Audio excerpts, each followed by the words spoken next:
We're going to start with you guys telling me what's new in the world. Just because I tend to figure things out in here because I live under the rock. Um, Obviously, I'm excited for the week, and our team is excited for the week.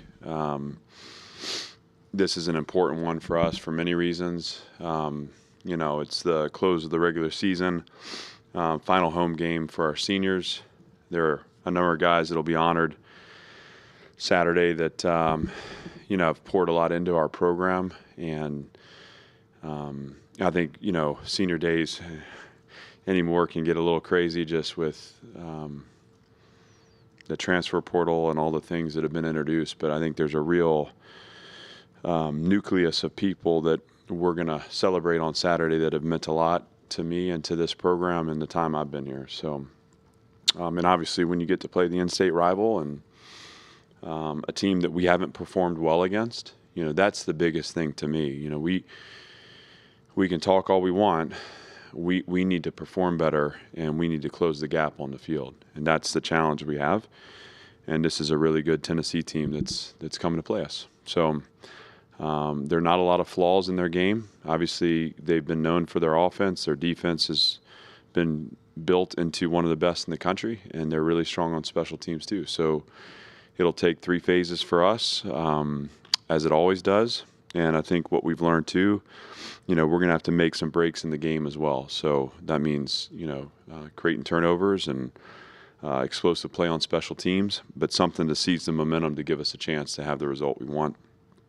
But let me go back to the fact that we're excited about it, and we have to go through our process, but, we'll be ready at 11 a.m. and excited to compete. So with that, I'm happy to answer any questions. Success against Tennessee. It's always being the last game of the year. Do you feel better positioned depth-wise? With some of those games previously, do you think a lack of depth, a long season, wear and tear, contributed to lack of success, and do you feel like this is different? I think our lack of success in the past has had to do with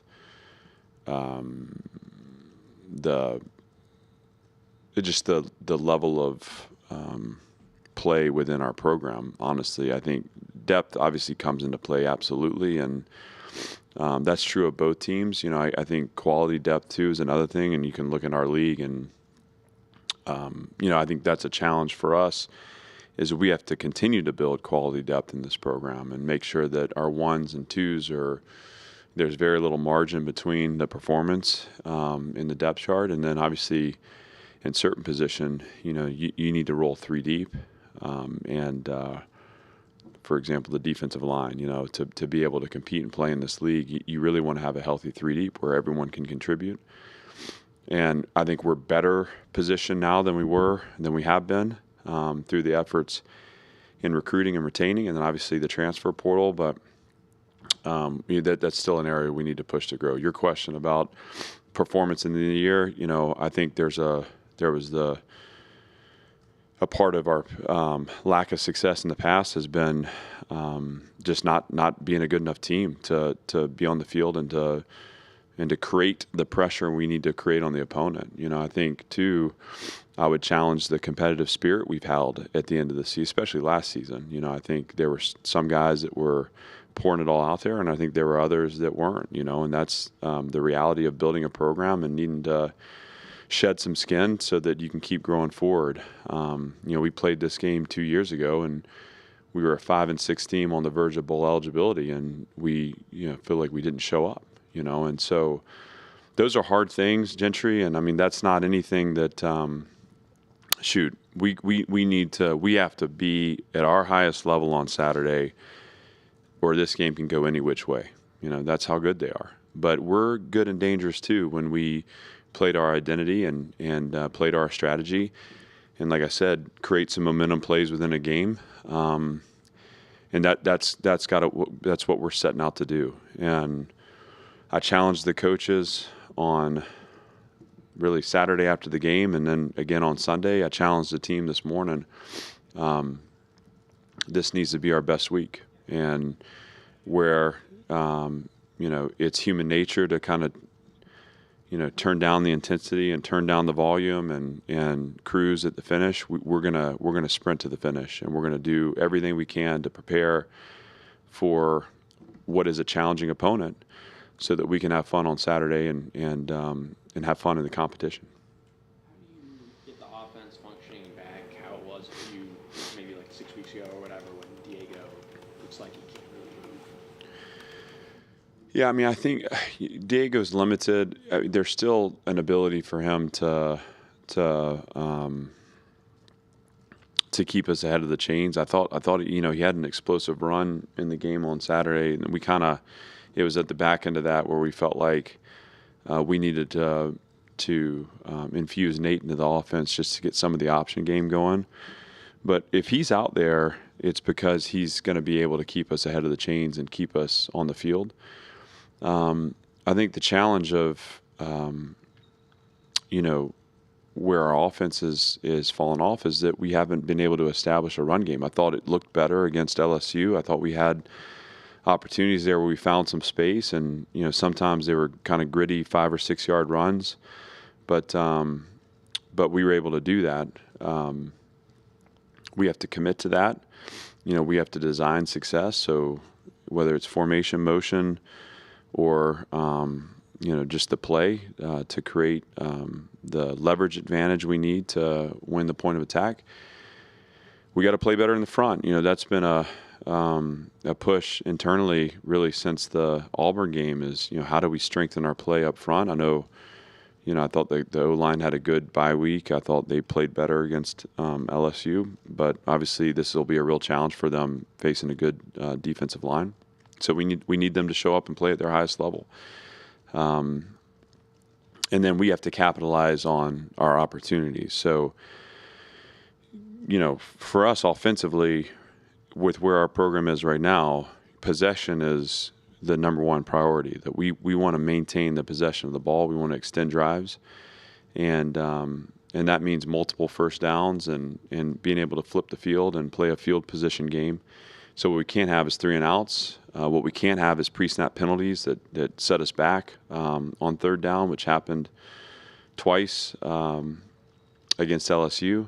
And then when we have opportunities to finish on a play, whether it's the 4th and 2 conversion, we had a couple of throws on the sideline where I felt like we had opportunities to catch it and we didn't come up with it. Like, those are plays we got to come down with. And if you look at the signature of our wins this season in conference, it's been a combination of identity, strategy, and then there have been plays made at important points in the game where we needed to make plays. And, this isn't groundbreaking, but ultimately we're no different than anyone else that way. We have to make the plays that we need to make. And, for example, on Saturday, LSU made more of those than we did, so they won the game. Tennessee being potentially in contention for the college football playoff, along with the rivalry, does that raise the stakes of this game for you? Maybe they're maybe externally for the playoff stuff. I mean, that's just not what we focus on. I mean, we're excited to compete against our in-state rival, and again, we're excited to play better. Like, we want to play a better game against them, and that's the opportunity we want to seize. We want to send our seniors out the right way. I think, as Gentry pointed out, this is always the last game on the schedule, and I've been sick to my stomach the last 3 years, whether it's leaving Knoxville or leaving our stadium here. I mean, it doesn't sit well. So that's what our focus is on, and how do we pull the best performance out of our team, and how do we represent ourselves in a way that makes us proud. Just in terms of, what do you think is the right approach to a rivalry game and to trying to, get players motivated against a rival? Do you think there's anything different that needs to happen compared to a regular game, or do you think it's better to keep it the same? Well, the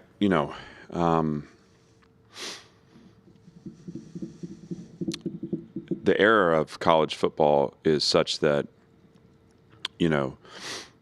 again, you have so much roster transition that I think some of the rivalries can be lost.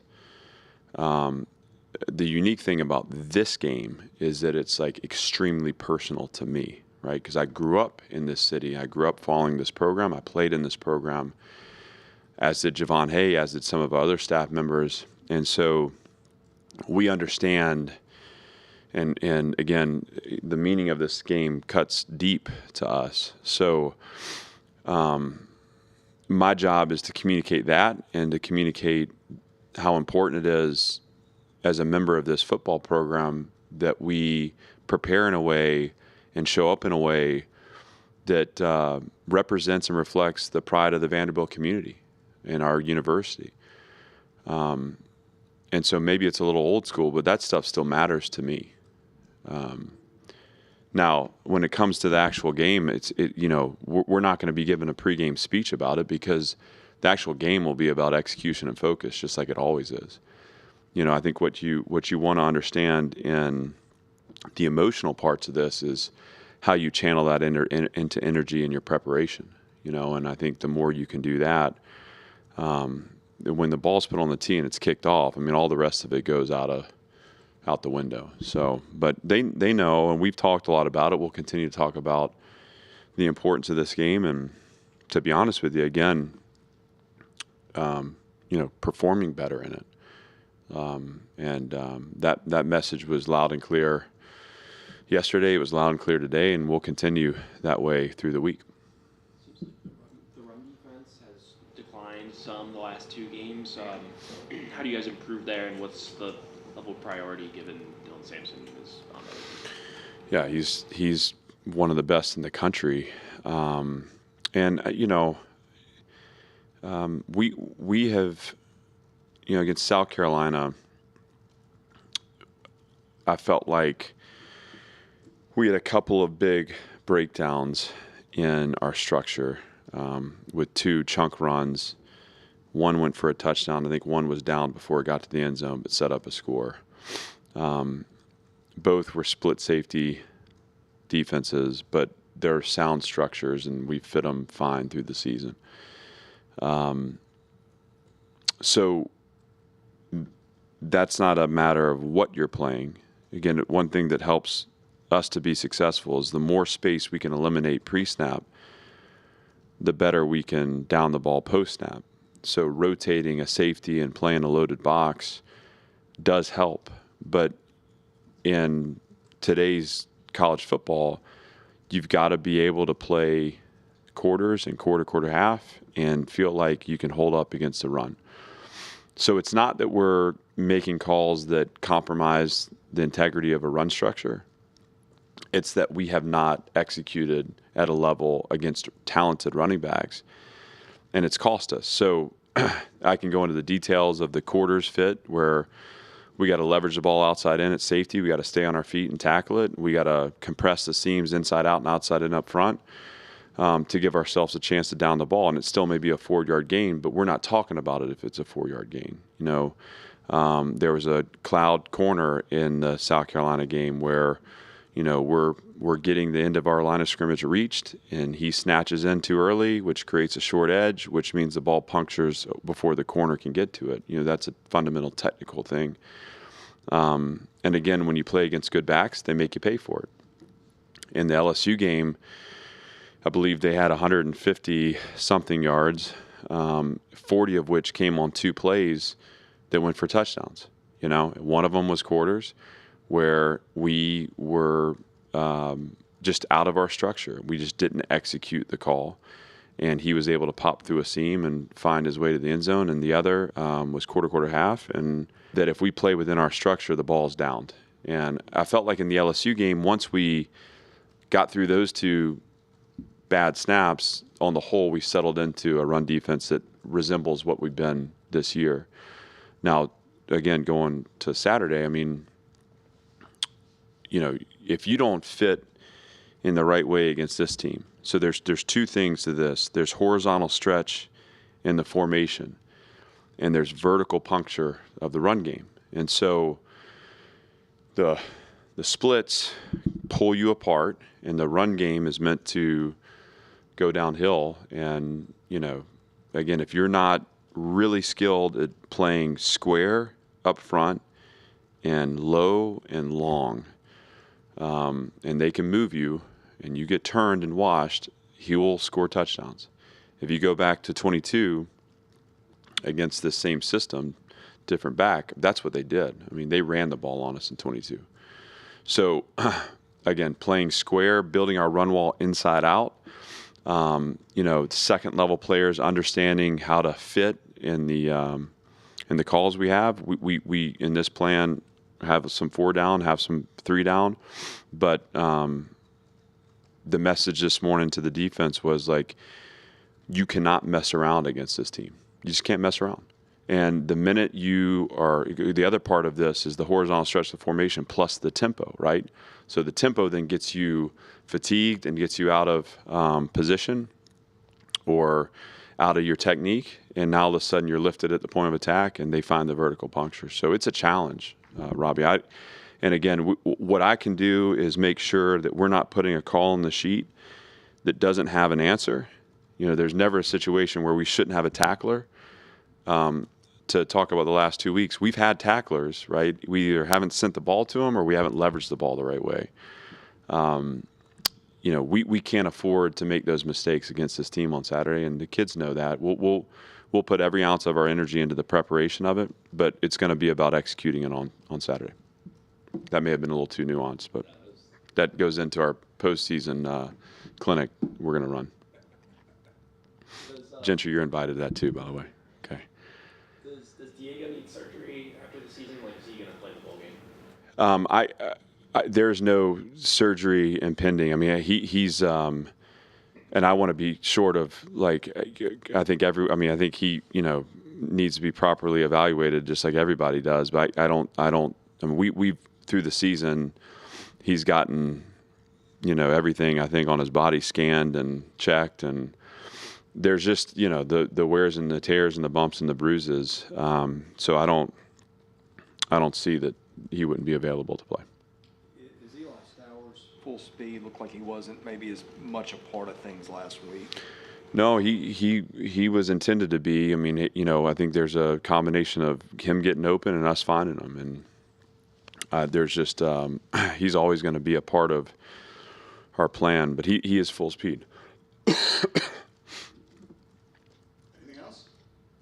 Stowers only played 30 snaps in that game, I think, out of 57 or something. So, I guess why he's coming off the field on 3rd down sometimes.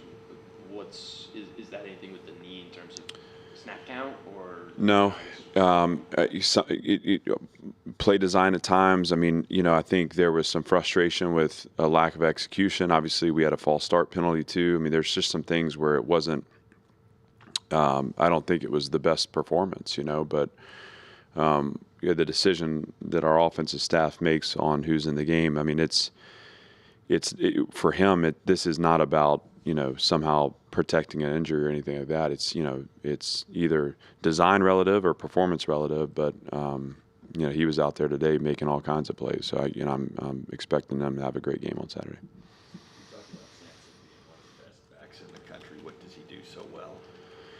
Well, he's really fast, which is always a good starting point for running back. And then he's got an ability to kind of play small through tight windows and find those vertical seams where he just is able to stay clean and then accelerate big once he finds the daylight. I mean, and it seems like once he pushes the pedal down, I mean, it's hard to catch him. So he's got strong lowers. He's contact tough. He seems to run through arm tackles. But his acceleration's elite. I think his ability to find the vertical cut and the tight cut also make him elite. All set. Thank you. All right. Happy Thanksgiving to everybody.